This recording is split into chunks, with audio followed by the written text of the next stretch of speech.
Hello, everyone. This is Mallory from Community Heroes. I'll be discussing with you about attention deficient hyperactivity disorder. Hyperactivity disorder is a neurodevelopmental disorder characterized by inattention or excessive activity and impulsivity, which are otherwise not appropriate for a person's age. Some individuals with ADHD also display difficulty regulating emotions or problems with executive function.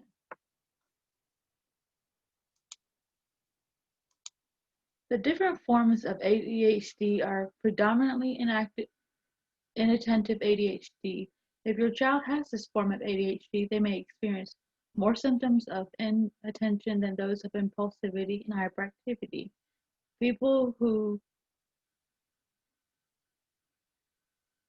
have inattentive behavior often miss details, get bored quickly, have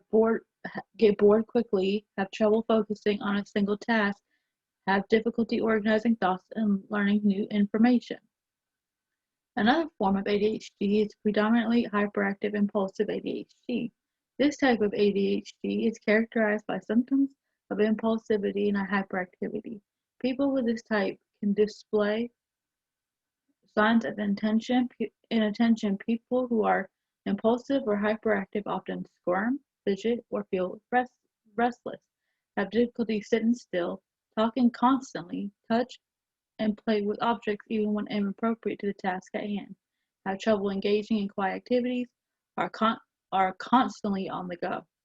Another form of ADHD is combination ADHD. If you have a combination type, it means that your symptoms don't exclusively fall within the intention of a hyperactive, impulsive behavior. Instead, a combination of symptoms from both of the categories are exhibited.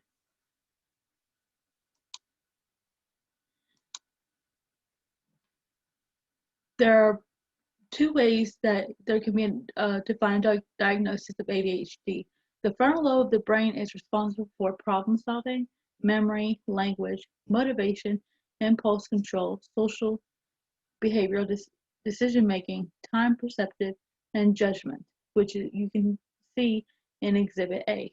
In Exhibit B, the brain is an organ that controls thinking, feeling, and behavior. The brain is divided into sections called lobes.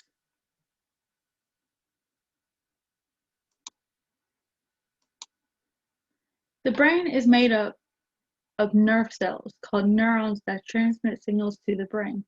Signals travel through the brain in groups of nerve cells called networks. Researchers have identified several major networks that were differently in people with ADHD. These networks are involved in focus, planning, attention, shifting between tasks, and movement. There are chemicals that help to transmit signals from one nerve cell to another through the networks in the brain. These chemicals are called neurotransmitters. Dopamine and norepinephrine are two neurotransmitters that may play a role in ADHD, as seen in the image below.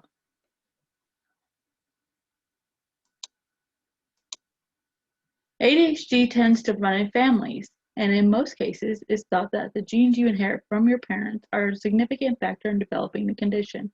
Research shows that parents and siblings of a child with ADHD are more likely to inherit the disease themselves.